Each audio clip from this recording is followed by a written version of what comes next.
Senhor esteja convosco. Ele está no meio de nós. Proclamação do Evangelho de Jesus Cristo segundo Mateus. Glória a vós, Senhor. Naquele tempo, os discípulos de João aproximaram-se de Jesus e perguntaram: por que razão nós e os fariseus praticamos jejuns, mas teus discípulos não? Disse-lhe Jesus: por acaso o amigo do noivo pode estar de luto enquanto o noivo está com eles? Dias virão em que o noivo será tirado do meio deles. Então sim, eles jejuarão. Palavra da salvação. Glória a vós, Senhor. Podem se assentar, vocês que aqui estão. Logo depois de iniciarmos a quaresma, na última quarta-feira, mais uma vez nos é apresentado o jejum. O que é o jejum? E aqui nós vemos o Evangelho de hoje mostrar algo muito interessante sobre o jejum. Primeiro, nós precisamos entender que nós já estamos nesse tempo do qual nosso Senhor nos diz, em que o noivo nos foi tirado. Apenas um período muito curto e apenas poucas pessoas tiveram esta oportunidade de conviver com um noivo. E o noivo aqui é o próprio Jesus. Depois o Senhor morreu, ressuscitou e retornou ao seu trono nos céus. Agora, para nós, é o tempo da espera. E é nesta perspectiva que nós cristãos precisamos encarar o jejum, como uma relação de preparação para um encontro de amor. A igreja, eu e você e todos aqueles que creem, somos a noiva.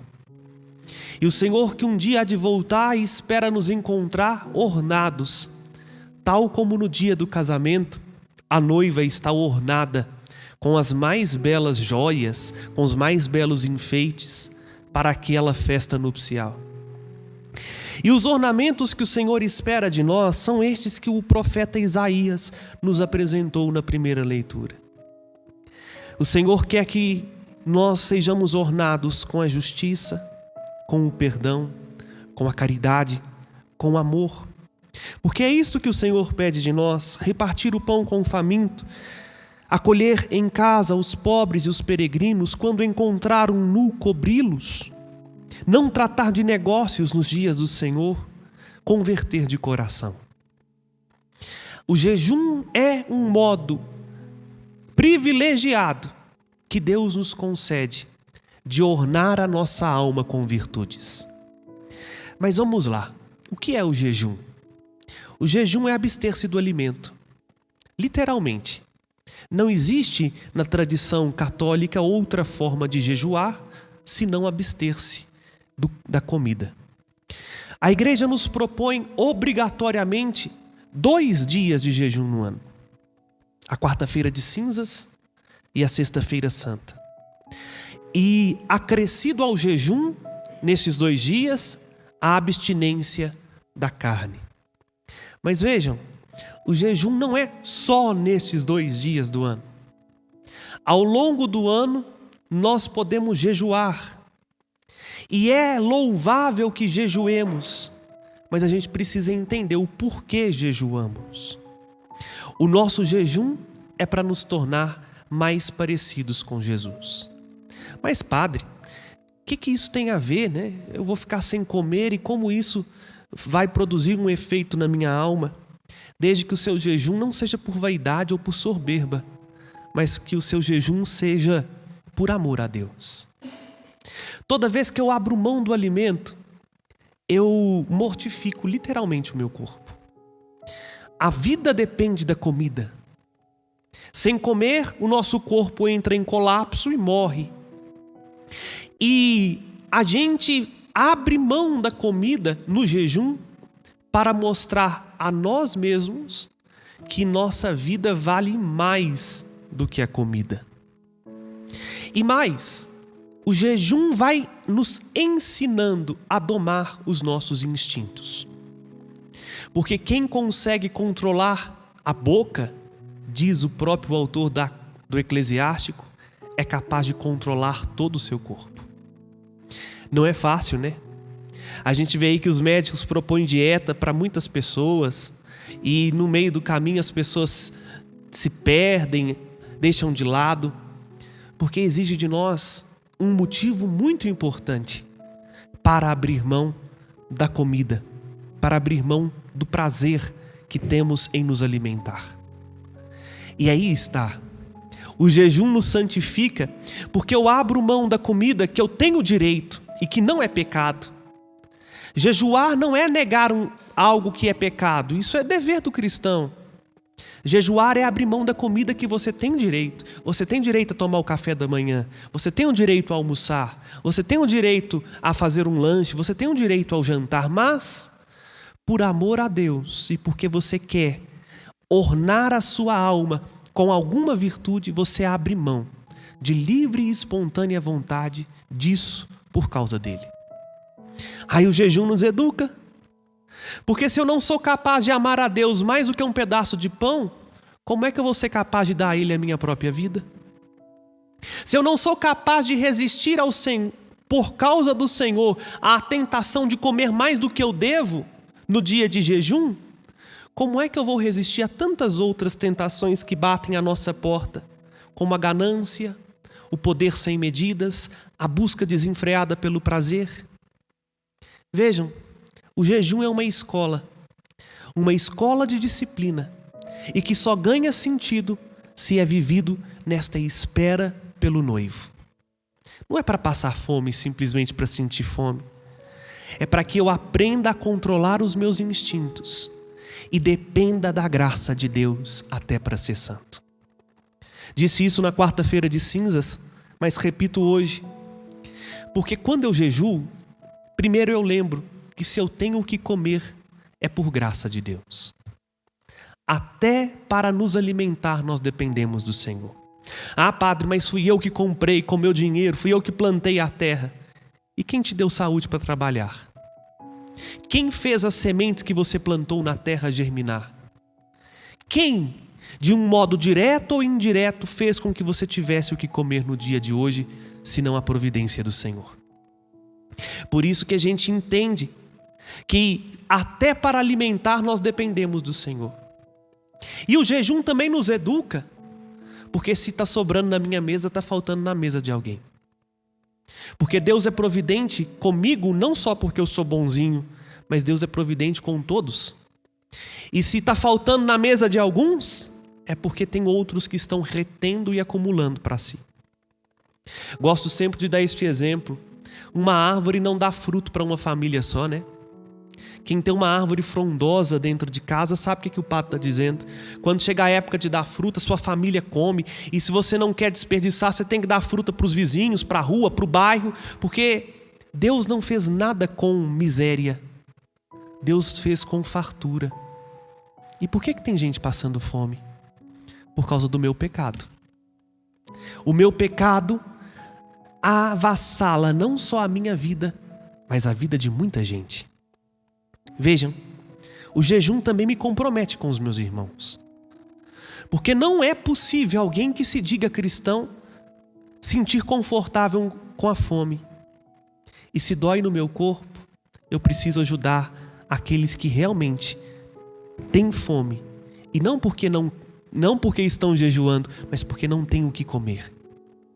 Esta realidade ainda é latente diante dos nossos olhos. E é por isso que neste ano a igreja nos propõe como um gesto concreto.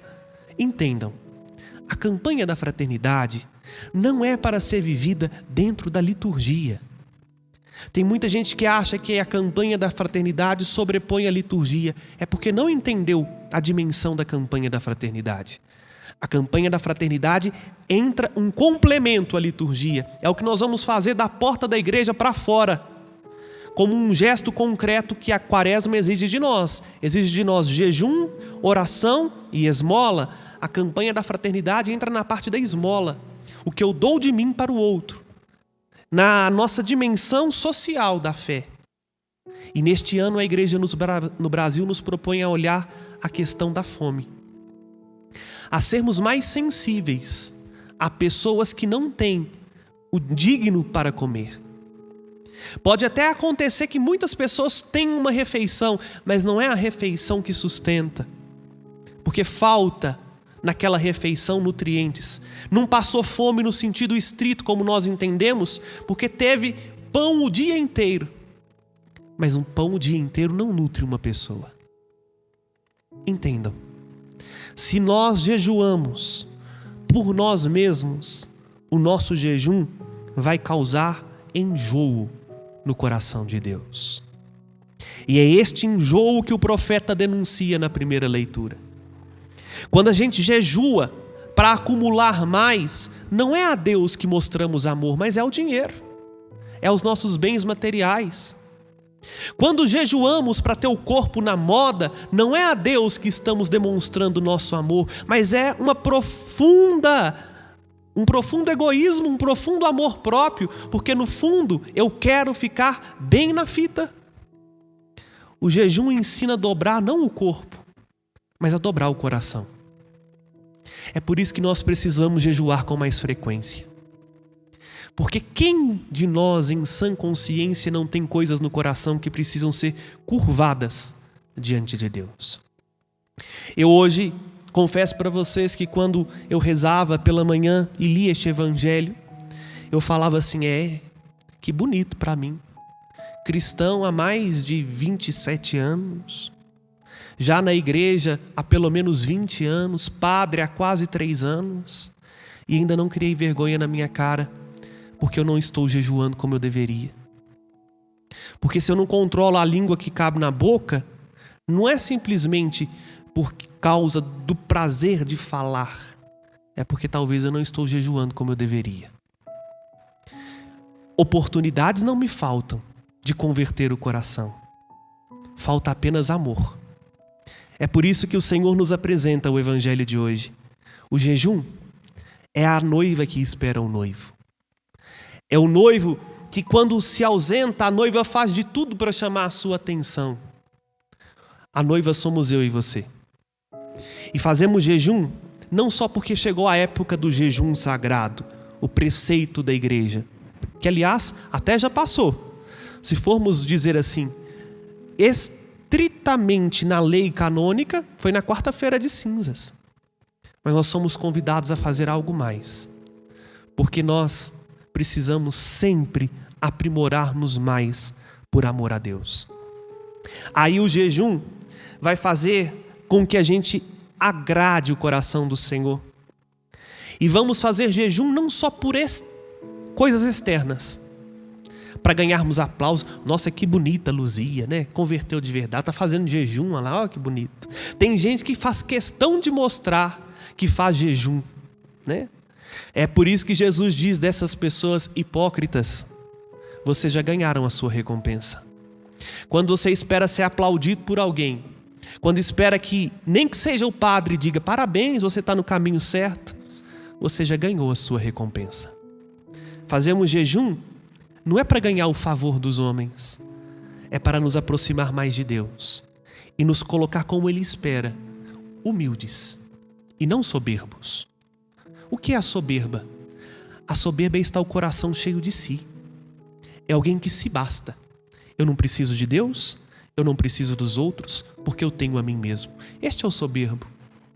O jejum quebra, põe a soberba em risco. É igual o que acontece com os cupins que estavam aqui no pé da Nossa Senhora, né?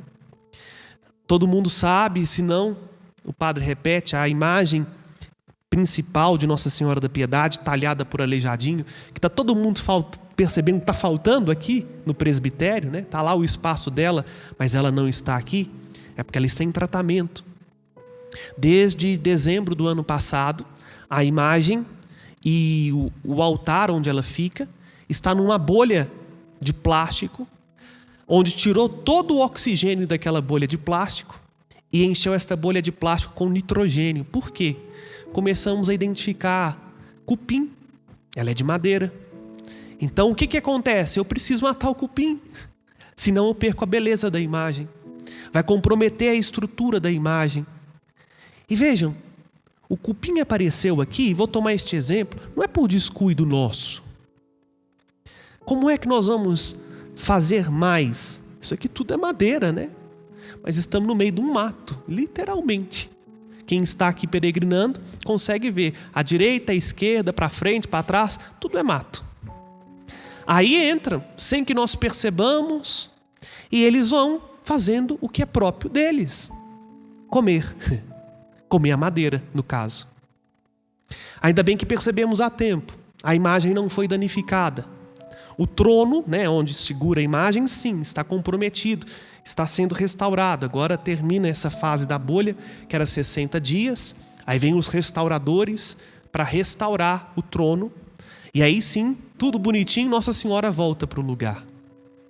Mas como é que foi feito para eliminar o cupim? Tirando aquilo que lhe dá a sobrevivência. O oxigênio. Vejam, por que a gente jejua? Para tirar o oxigênio do orgulho do nosso coração. Entende? Vai entrando sem que a gente perceba na nossa alma muitos vícios, muitas desordens, muitos cupinzinhos que vão tomando conta, sem que nós percebemos. E se percebemos, bendito seja Deus, porque nós somos alertados antes, nós não vimos os furinhos do lado de fora no trono de Nossa Senhora, mas quando se olha por trás, você consegue ver ali os pontinhos onde eles corroeram. Mas tem gente, meus irmãos e irmãs, que o pecado já avassalou tanto que é visível do lado de fora. Já é uma pessoa tão egoísta, tão ranzinza, tão rancorosa, que isso transparece nas ações, de um modo mesquinho, preocupada só no lucro, que tratam as pessoas desumanamente, que são indiferentes a Deus e justamente por isso é indiferente ao homem e indiferente à criação. Como é que a gente vai matando isto? Quando a gente é capaz de jejuar. Porque eu sei que eu tenho direito, mas eu abro mão do que é meu por amor a Deus. Que o Senhor nos conceda nesta quaresma uma conversão, mas nos ajude também com a sua graça a vivermos os exercícios espirituais com o espírito decidido. Porque é isso que a Bárbara cantou no Salmo 50. Dai-me de novo um espírito decidido. Que nós sejamos capazes de nos decidir pelo Senhor. Porque aí sim, com a nossa força, com aquilo que está ao nosso alcance, e aqui usando da imagem, o que está no nosso alcance é tirar o oxigênio da bolha, isto é, fazer o jejum. Nós já vamos tirando o alimento dos nossos vícios. Mas aí nós mostramos a Deus que nós queremos mais. Nós não queremos só tirar o oxigênio, precisa pôr o nitrogênio. E o nitrogênio é a graça dele, que espera simplesmente uma pequena decisão nossa para nos auxiliar a sermos aquilo que ele espera de nós, santos e irrepreensíveis no amor. Louvado seja nosso Senhor Jesus Cristo. Para sempre seja louvado. Apresentemos a ele confiantes as nossas preces.